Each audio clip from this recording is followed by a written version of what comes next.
So, Labour's Shadow Chancellor, Rachel Reeves, told you today that you can trust a Labour government. The country is at a crossroads, and there will be a choice at some point this year about what direction we go in.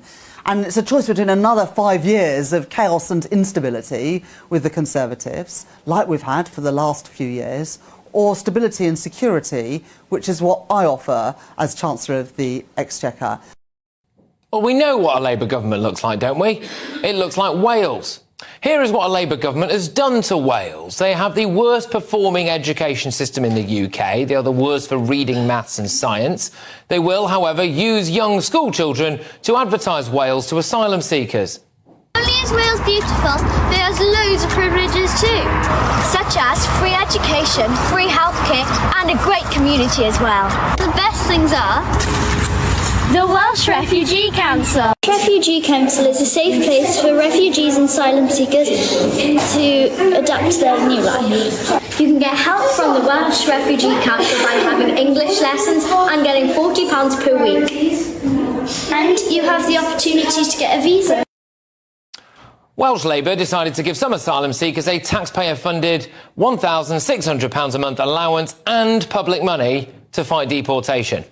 The Welsh NHS is a joke. More than 30,000 people have waited more than 2 years for treatment. One of the country's biggest health boards has been in special measures for 6 of the last 8 years, plagued by chaotic mismanagement. It's been through 7 chief executives in 13 years and 4 since 2019. At one point, it was paying a cost-saving consultant nearly £2,000 a day for 9 months in a deal that allowed him to work from his villa in Marbella.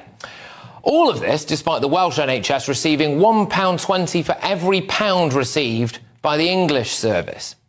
Welsh Labour have an obsession with wokery. In 2022, the Taxpayers Alliance found Mark Drakeford's government had spent almost £9 million on woke jobs, which it defined as those with one of these words in the title: equality, diversity, inclusion, well-being, carbon, net zero, climate, race, LGBTQ+, sustainability, green, culture or art.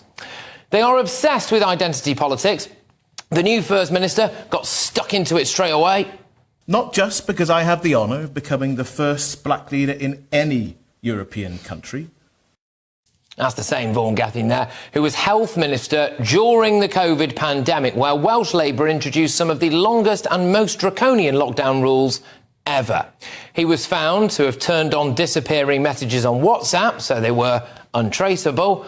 But everyone remembers that they barricaded shops and even declared that baby clothes were non-essential items so people couldn't buy them for a while. Like all good totalitarian socialists, the rules on social gatherings didn't seem to apply to Mark Drakeford and his quest for diversity. Happy Diwali, Mark. On a similar note, Labour's Mr Drakeford slammed second homeowners, but it turned out he owned a second property. He said it didn't count because it was only a chalet. Welsh Labour flirted with the idea of a 4-day working week and universal basic income. But how is unemployment in Wales under Labour?